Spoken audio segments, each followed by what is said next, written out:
International space station रे फसी रहिछंती महाकाशचारी Sunita William और बीच विल्मोर आसंता वर्ष फेब्रुआरी पूर्वरु पृथ्वी को फेरिबार संभावना नाही। मात्र 10 दिनर मिशन रे जाइथिबा दुई महाकाशचारी जून 7 रु ए पर्यंत फसी रहिछंती।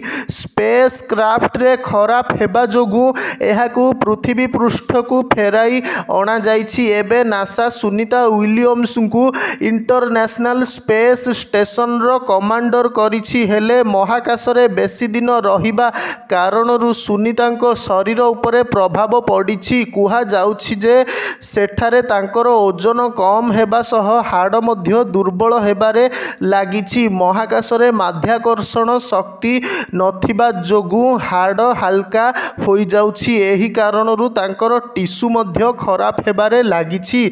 सुनीतांको भली महाकाश यात्रींको बोन डेंसिटी प्रति मास हिसाब रे 1.5% कम हो जाउछि। एहा छड़ा महाकाशर रेडिएशन रु मध्य दुई महाकाश यात्री को विपद होई पारे। आईएसएस रे रहुथिबा दुई महाकाश यात्री लगातार रिसर्च मध्य करुछंती। जेभली दुहे फेरिबा पई जेउ स्पेस एक्स को ड्रैगन कैप्सूल पठा जाइथिला सेथिरे निग हेग और रूस रो कस्मोनॉट अलेक्जेंडर गुर्बोनोव मध्य पहुंची। नासा जेउ वीडियो जारी करिछि सेथिरे सुनीता विलियम्स नुआ अतिथि को स्वागत करिछंती।